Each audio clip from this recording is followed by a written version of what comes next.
Thank you everyone for coming to the panel. So once again, thanks again to Tina and Vyas for showing up from EigenLayer. It's a very interesting solution that has come with a new paradigm shift for restaking in Ethereum.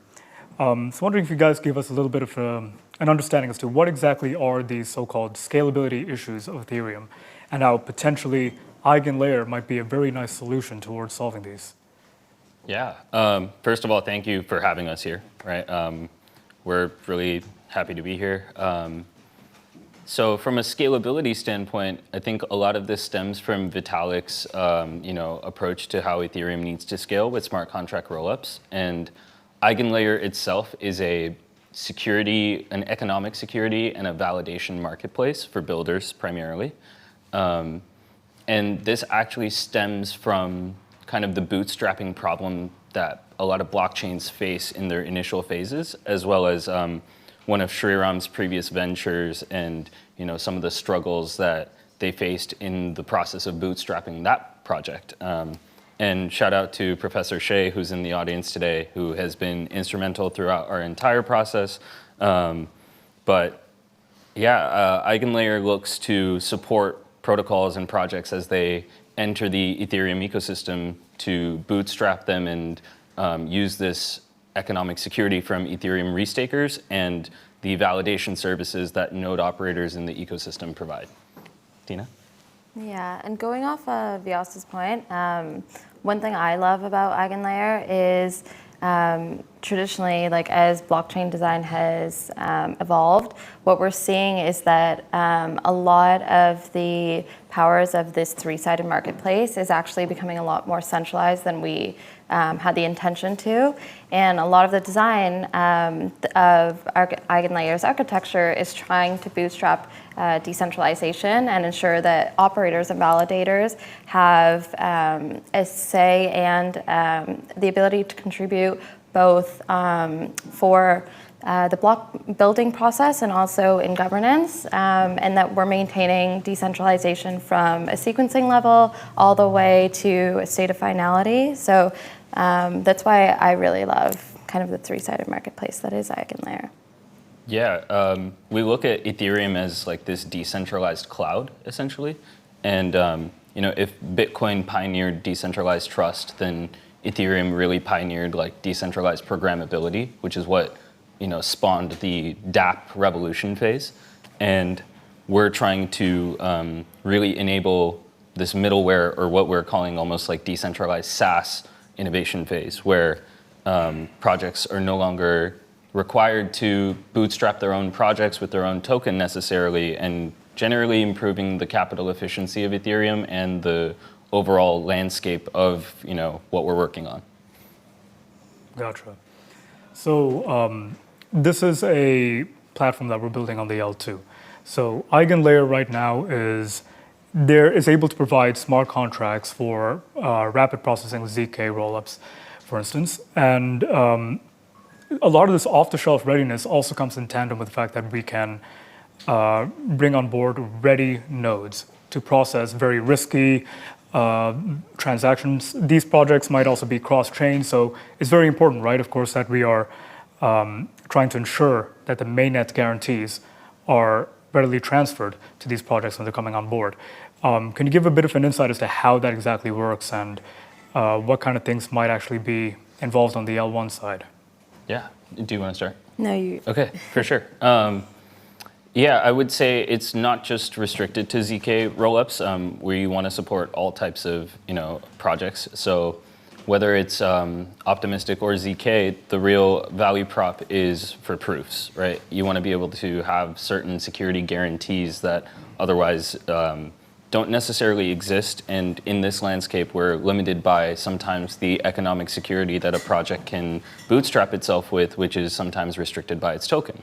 And with Ethereum restakers, you're enabling a lot more security guarantees, but then with node operators, they're able to, rather than simply participating in the Ethereum consensus, they're able to opt into additional middlewares or these, ZK projects or rollups that they want to support.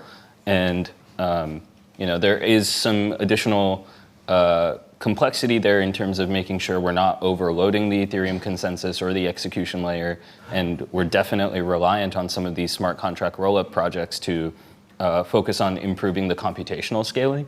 But what we're primarily focused on is making sure we can support them from a data availability standpoint or from an economic security standpoint, or facilitate the interactions required from these node operators or these restakers. And we also have, as Tina mentioned earlier, we want to increase the degrees of freedom that restakers have in terms of delegating to an operator. So. Yeah, and one thing is that the current staking market doesn't allow for a lot of customizability for both staking and operating, and it doesn't take into account a lot of the risk exposure that changes based on different staking providers, different staker profiles.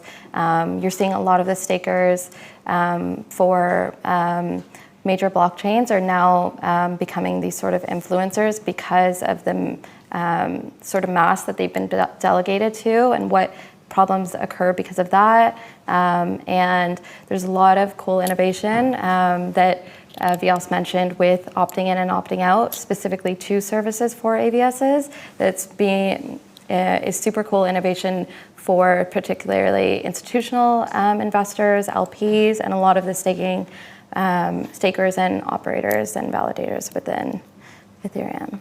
I think Tina touched on two really good points there, which is one, customizability, and two, open innovation, right? Open innovation is one of our core values that we believe in at EigenLayer, and we see ourselves as Ethereum's playground or Ethereum's incubator, where we're not trying to be an L1, we're trying to increase the programmability and the scope of what's possible within the Ethereum ecosystem, and whether that's bringing in, in our DA solution, more customizability for ZK rollups, or increasing, bringing in certain, parallel execution features that some projects like Monad are working on in EVM, and bringing in higher throughput or higher TPS that projects like Solana have, but are limited in the use cases that we can do on EVM. We want to be able to support those things and bring that within this existing ecosystem that we have with, honestly, what's an incredible community, right? Gotcha. It's interesting that from the data availability side, so of course we know that data sampling is one of the bottlenecks in a lot of cases where block times on a network are really going to be constricted. I mean, of course, if you're able to minimize that, you're going to increase the throughput of the ecosystem. We know that EigenLayer is developing something akin to this. It's a data availability layer. I was wondering if you could give us a little bit of insight into what you're planning for us. Yeah, for sure. So we're actually really excited about EigenDA, and it's not necessarily something that's like a side project to us or something. It's actually quite core to what we're working on, because to your point, it's going to improve scalability and throughput. And that's going to enable us to support a lot of new use cases. And some of the architecture there, without going too deep, is using Reed-Solomon encoding and building on proto-donk sharding and some of the existing improvements to the Ethereum protocol, or some of the planned improvements to the Ethereum protocol, I should say. But yeah, there's, we want to increase the customizability in terms of like signature schemes, or what types of like proofs that ZK or optimistic rollups might want to use, or whether it's a hybrid model, which some projects are considering using some hybrid model of ZK and optimistic proofs. So we're really excited for that. Yeah, Tina, do you have anything else to add there?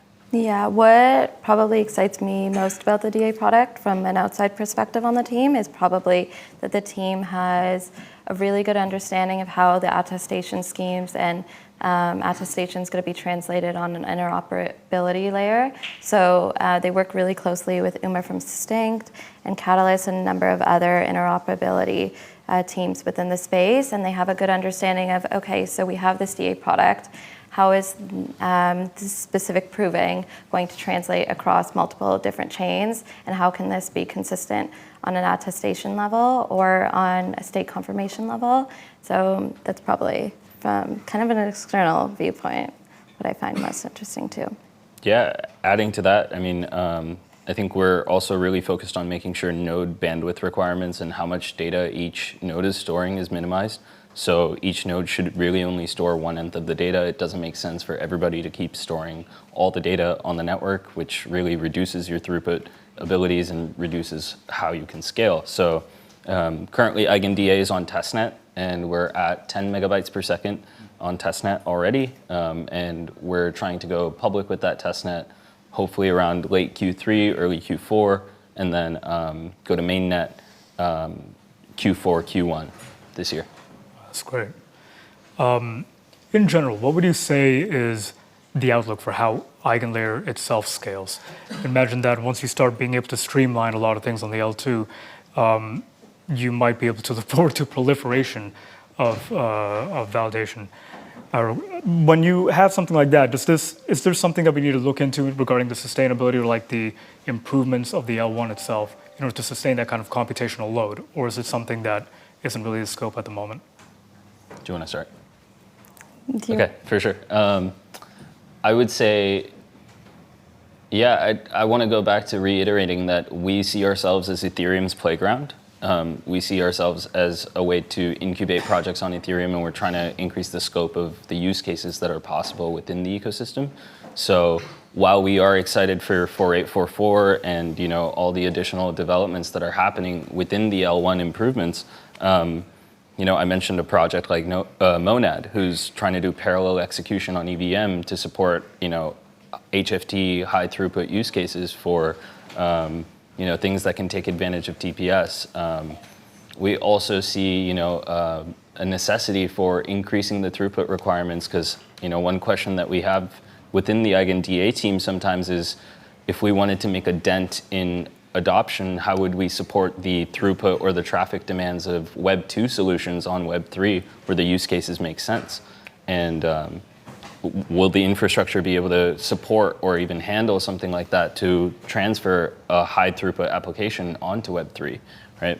If we want to increase the overall adoption of the space, it's important that the infrastructure is there because similar to how cloud in Web 2 enabled a lot of new use cases and abstracted away the infrastructure development for a lot of builders, we want to effectively be similar to cloud infra providers, but for blockchains, and abstract away the bootstrapping or the infrastructure required and really enable projects to focus what they're good on, which is innovation, right? And these builders are coming and they're not looking to be infra builders. They're not looking to build everything themselves. And so a modular ecosystem really needs to support a lot of great infra, which will precede those amazing use cases that we hope builders in the space will come and use Eigen for. Yeah, and I think Vyas goes into kind of this open innovation thesis, but right now it's really hard to be an infra builder. Fuel, who's in the audience as well, is a huge advocate of their UTXO model that is great for throughput, but I've seen like the infrastructure tooling in the space is just not where it needs to be if there needs to be mainstream adoption. And one thing that's really cool specifically about EigenLayer is that they think about these specific batching cycles and the proving status of the DA product for these custom solutions on a kind of what Vyas articulated as like a data availability or software as a service type mindset. And that will help people use these general purpose solutions for all different types of applications. And hopefully we'll then see more infrastructure being built. Gotcha. Out of curiosity, so how do things look like on the operational side of these smart contracts? Like, especially if we talk about competitors such as Lido, how would you differentiate yourselves from them? I'm going to let Tina take most of this question, but predominantly we're not doing a staking solution product, right? Yeah. We're just supporting as many restaking, as many staked assets that are pretty much ETH equivalent through restaking, as well as native restaking. But there's definitely some cool stuff we're working on in terms of how much freedom these restakers have in terms of when they delegate to an operator. And Tina's actually leading most of that, so.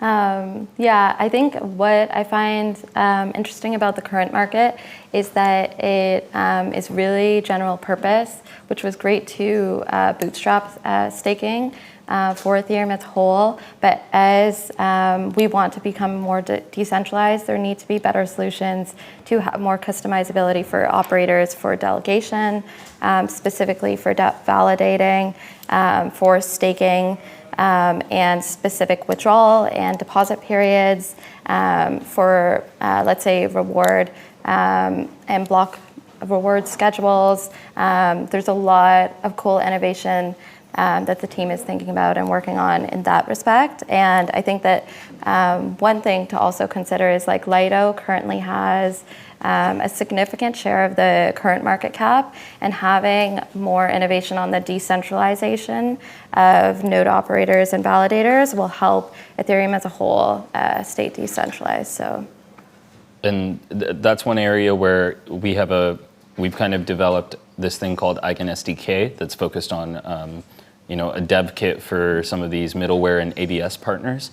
And this goes back to Vitalik's article earlier this year about let's not overload Ethereum consensus. So how do we make sure we have these lightweight ABSs that are compatible with the the weakest infrastructure validator on the Ethereum ecosystem? But then there are plenty of node operators that have additional block space, especially those that are using things like AWS anyways to validate for Ethereum. So how can we support some of these higher block space node operators and generate, I hate using this word, but generate legitimate yield sources, which are these ABSs or middlewares, and be able to support all this additional block space that they have available, which is what has enabled projects like Solana to have these high TPS numbers, right? And what we hope to enable on Ethereum as well. And Tina mentioned this previously, but batching or like there's certain features that we're working on with EigenDA, like multi-quorum support to increase the L1 alignment, so rollups can potentially pay fees in their own token and be more aligned to ETH L1, or reserved bandwidth. We have 10 megabytes per second, and we want to enable rollups to reserve certain bandwidth because a lot of rollup gas costs are very congestionary today. And we look at the example of the airline industry, which never really, which has fuel pricing contracts that go multiple years ahead of time, so they can adjust pricing for their flight fares. And similarly, we want to create models for rollups to reserve bandwidth for multiple durations of time ahead of time, so they're not, privy to congestionary demand, and they're able to operate with fixed costs. That's great. Finally, I suppose, and apart from what's being worked on right now, what is sort of the vision is very clear, but where do you see EigenLayer going on, just on a personal kind of heartfelt note, in the coming years? For me, I'm grateful to be part of the team from the beginning, and I've definitely bought into the open innovation thesis, right? We firmly believe that we want to support as many interesting use cases and enable projects to not have to deal with the bootstrapping problem. And this is similar to how venture capital decoupled innovation and capital. Similarly, we want to decouple innovation and bootstrapping in the Ethereum ecosystem. Right. So we're really excited for social networks, for whether it's other infra builders, rollups, DeFi, and supporting more high throughput DeFi use cases that are currently moving to other platforms, or even if it's NFTs or something that I'm personally passionate about is some of the more creative ventures that we have, and excited about potentially some of the streaming landscape that we could do with projects like Superfluid, or just enable a lot more cool use cases where decentralization really matters. And I think actually Nick from Fuel mentioned this yesterday about the use cases don't necessarily dramatically change between Web 2 or Web 3. So we need to be very particular about where decentralization matters and how we can increase the industry-wide adoption and bring on those projects and those use cases that can really leverage this ecosystem. Right.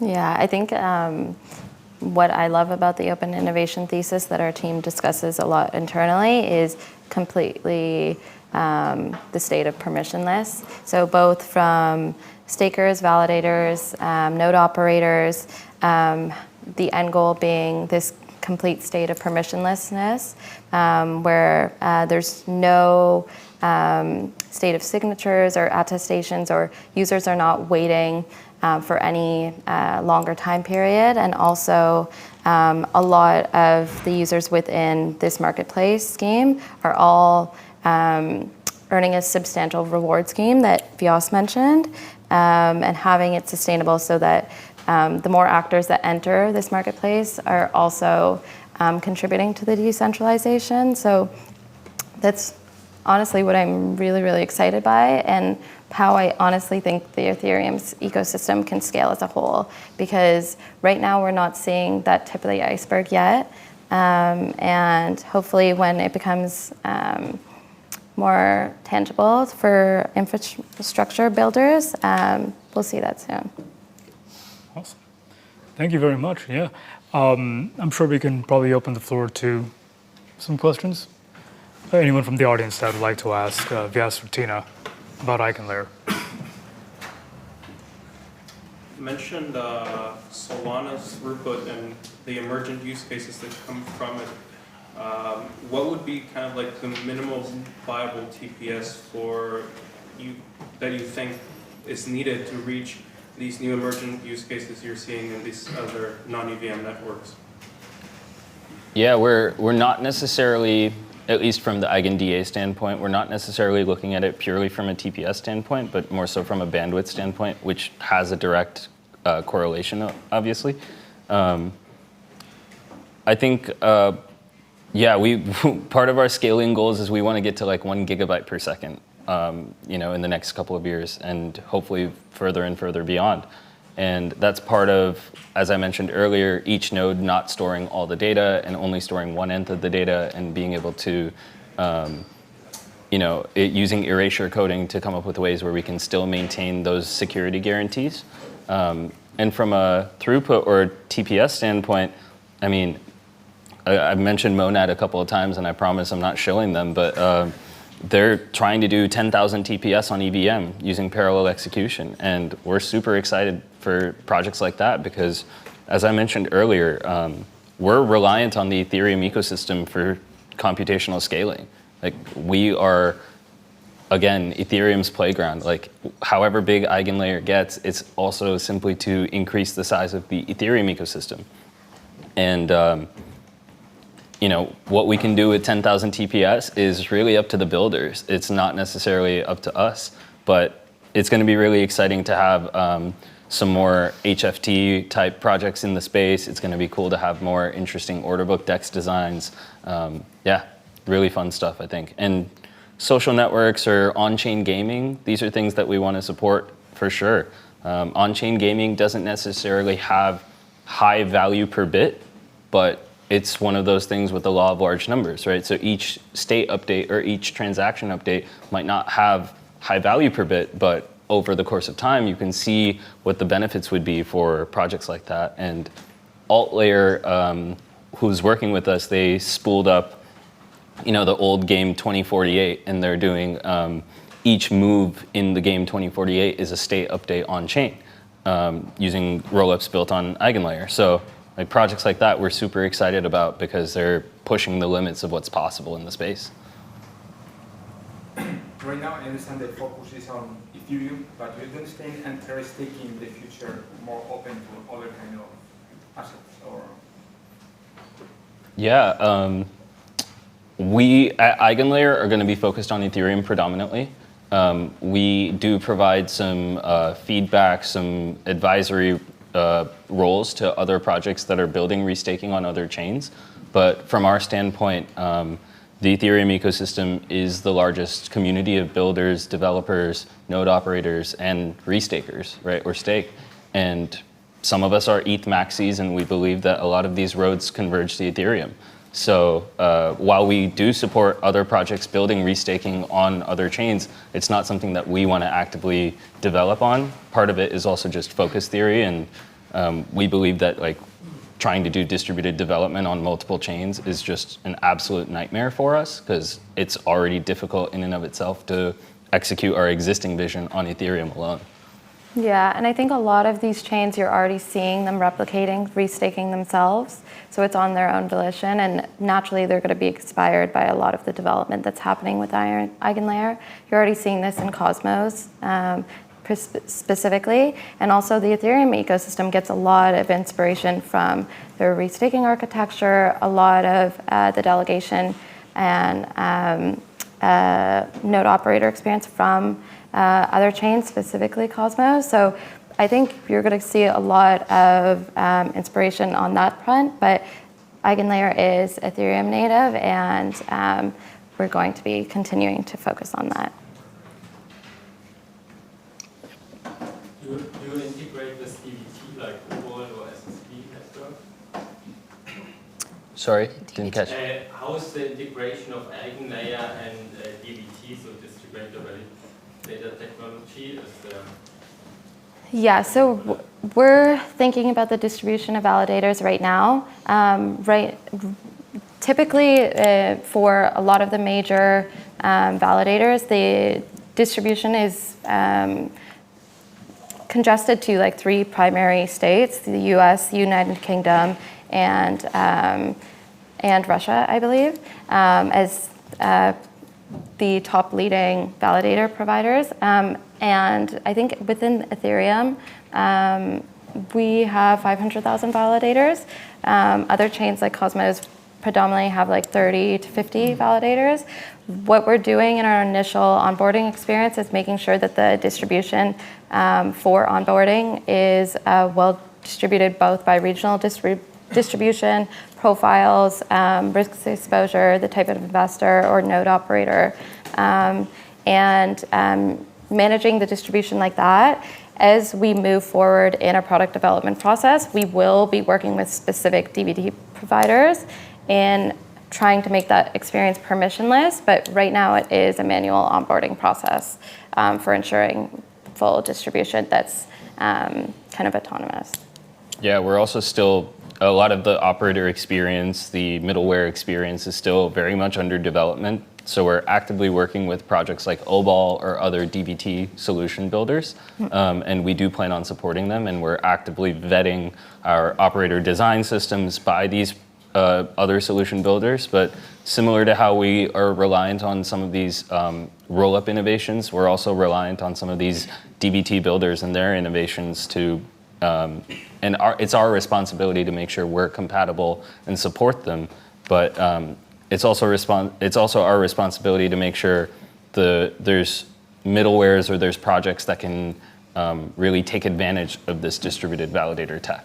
So. Yeah, and one thing I wanted to say about DVT is I think a lot of innovation on that front isn't going to come for a while, because you're seeing a lot of node operators right now actually operating a cluster of nodes and acting as multiple different node operators. And there's a lot of different edge cases that you have to consider, both in the terms of governance and node operator validator experience that hasn't been solved yet or defined for DVT to actually be developed to where we need it to be.